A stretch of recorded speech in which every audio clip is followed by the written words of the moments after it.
As we mentioned before, each mark rounding creates a new set of problems and variables for the team to tackle. The Leeward Mark presents one of the great opportunities to make gains on competitors in the fleet. This is true for one simple reason. There are lots of mistakes made here, particularly as the larger fleets condense when approaching these objectives. The same simple goals apply at Leeward Mark roundings that we discussed at the Windward Mark. Round with as much control as possible, round with the greatest latitude of options and clear air, and quickly find the fastest gear for the new leg of the course. The big picture issue when approaching the Leeward Mark is setting up for a tactical rounding. Ley lines as drawn in diagrams are rarely the same in action, because a scow, like a car, can only maintain speed when turning at a certain radius. The angle of entry into the mark can be right beside it, but leaves room for another to gain an inside position when exiting the mark. So proper tactical roundings start long before the turn, with setting the boat up with an approach that accounts for dousing the spinnaker in addition to the turn leading up to the mark, so that on exiting the mark there is no room to spare for another boat to get inside. Judging the ley line for a tactical rounding is a factor for a straight rounding or one that incorporates a jibe, because enough room needs to be added in to accommodate the jibe as well. Often the turn on a good tactical rounding doesn't begin until near the edge of the 2 boat length circle. Similar to the Windward Mark, the rate of turn is controlled primarily by the rate at which the main is sheeted in. But while the scow generally prefers to sail with about 15 degrees of heel, or the leeward bilgeboard vertical in the water, a powerful sail plan like this requires that the boom not touch the water when rounding, because it can overpower the rudder and flip the boat as demonstrated here with this MC scow. So, in moments of question, when you want to maintain control, sailing the boat flat is a safe bet, and generally that requires the team to trim the vang on as you are rounding the mark, and the mainsail is sheeted in, rather than before the rounding. There are essentially 3 douses that may be performed at a Leeward Mark. They are the windward douse, which happens as the team approaches on port tack, the leeward douse, which happens as the team approaches on the starboard tack ley line, and the Mexican, which happens as the team approaches on starboard tack and jives for the mark in the final few boat lengths. All 3 douses have the basic aim of bringing the spinnaker down on the port side so that it may launch again properly at the windward mark. And all 3 douses require the driver to consider the distance necessary to travel on a run to unload the spinnaker and douse it properly. And every Leeward Mark rounding is really comprised of 2 distinctly different stages, including a douse and a rounding. Good teams finish their douse with plenty of time before the mark, often with the spinnaker completely down at the 2 boat length zone rather than inside it. Because the A-scow spinnaker is so big, one of the great fears during the douse is that the spinnaker will catch the water, causing the boat to stop. If you follow the basic steps in each of the douses, you will be able to keep the spinnaker under control and coming down clean, which ultimately results in the ability to pass boats in the moments that count. The Mexican douse requires trimming the leeward sheet in as the boat bears away into a jibe, releasing the bowsprit to bring the spinnaker back into the cockpit, releasing the spinnaker halyard, releasing the tack line, gathering the spinnaker, heading up, trimming in, hiking out, and looking for opportunities to tack if necessary. The leeward douse requires the same sequence of events, except that as you bear away to unload the spinnaker a bit, you blow the tack off while pulling the lazy sheet into the cockpit as far forward as possible to retrieve the clew of the spinnaker and allow the spinnaker to turn inside out. Then the foot is pulled in under the mainsail and the halyard is released in a controlled manner. The windward douse also requires the same sequence of events, except that you trim the windward spinnaker sheet around the headstay as the boat bears away to a run in order to control the douse. As the boat heads down, the tack line is blown to unload the spinnaker and bring it back to the cockpit on the windward side. Because the Leeward Mark rounding is so significant, the driver focuses on only the tiller to make the turn at the right rate and with the right positioning and the coaching necessary to get the crew moving at the right pace to accomplish the rounding. The driver has to consider which jibe he or she is approaching the Leeward Mark on and preparing the boat for the rounding. When approaching on port tack and no jibe is necessary, the driver will likely begin the turn near the edge of the 2 boat length circle and a beam of the mark, keeping in mind the rate at which the mainsheet trimmer can trim in the mainsheet.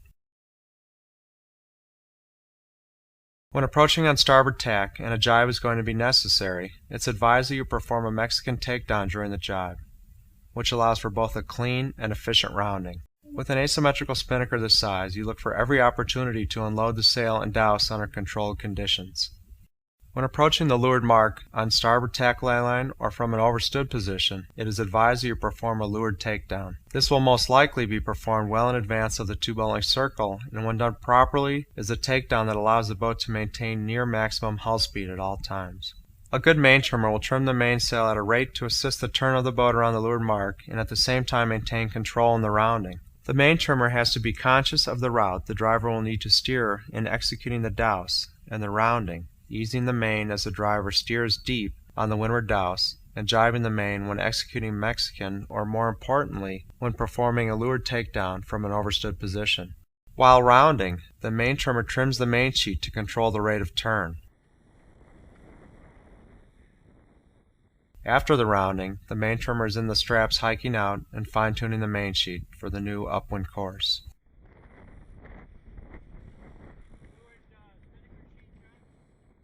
The backstay man is focused on assisting with the douse of the spinnaker and organizing of the running backstay course tunes. This role has one routine for the windward douse and another for the leeward and Mexican douses. His routine is adaptive and may require help on the spinnaker or to simply make sure the windward runner is on and the leeward is eased. You will also have to ease the bowsprit line once the douse is complete, or during the douse on a Mexican. The spinnaker trimmer is focused on one mission, getting the large spinnaker douse quickly and effectively so that the team can make the turn at the mark and proceed on the next leg. This role has different routines for the windward, leeward, and Mexican douses. On the windward douse, the trimmer flies the kite as long as possible until the boardman pulls the sail around the headstay, at which point he eases the sheet,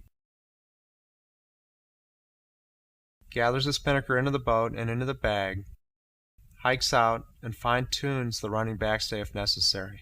On the leeward douse, the trimmer releases the sheet as the boardman pulls the clew forward and into the cockpit, then helps gather the spinnaker foot and body and under the boom, hikes out, and fine-tunes the running backstay if necessary. On the Mexican douse, the trimmer trims the spinnaker in as the boat bears away. He then gathers the spinnaker into the boat and into the bag, hikes out, and fine-tunes the running backstay if necessary. The boardman has the boards and gathering the spinnaker to accomplish. Like the spinnaker trimmer, this role has one routine for the windward douse and another for the leeward and Mexican douse. On the windward douse, the boardman pulls the spinnaker to windward by trimming the windward sheet, gathers the spinnaker into the boat, hikes out, and fine-tunes the vang and traveler. On the leeward douse, the boardman goes to leeward as far forward in the cockpit as possible to grab the lazy sheet and pull in the clew of the spinnaker as soon as the tack is released, helps gather the foot and then the body of the kite, drops the board on the jibe and pulls up the old board, hikes out, and fine-tunes the vang and traveler. On the Mexican douse, the boardman drops the windward board in preparation for the jibe, helps trim the leeward sheet in during the jibe, gathers the spinnaker into the boat, raises the new windward board, hikes out, and fine-tunes the vang and traveler. The bowman needs to be a detailed person in many ways because of the methodical nature of the job, and he or she may be the first one to get a look out over the course after the rounding. So it's a good idea for this role to pass the first critical information back after the rounding. Because the douses have different procedures, this job also has 3 different routines. On the windward douse, the bowman steps in to ready the halyard for release, adjusts the outhaul and jib cars for the beat, releases the tack line to unload the spinnaker, releases the spinnaker halyard, grabs a jib sheet, hikes out, and looks up the course for opportunities. On the leeward douse, the bowman adjusts the outhaul and jib cars for the beat, feeds the windward lazy sheet over the forestay so it catches the water and droops down by the leeward rail, blows the tack off when it is called, releases the halyard when it is called, controls slack in the tack line to keep it above deck, and pulls it in as the bowsprit is released, trims jib on the rounding, hikes out, and looks up the course for opportunities. On the Mexican douse, the bowman steps in to ready the halyard for release, adjusts the outhaul and jib cars for the beat, releases the spinnaker halyard as the boat completes the jibe, and then releases the tack line, grabs a jib sheet, hikes out, and looks up the course for opportunities. Leeward mark roundings can be described as being all about the tactical rounding, because it puts you in a position to seize an offensive opportunity should the boat ahead make a mistake, and it defends against the boat breathing down your neck from behind. Execution of a good tactical rounding is largely dependent on your ability to place the boat on a good ley line or course of entry into the rounding and your ability to handle the boat once in that rounding. Executing the rounding well requires that the spinnaker be down before the team begins to turn, and done successfully often leaves a team well prepared for making the next decision on the course.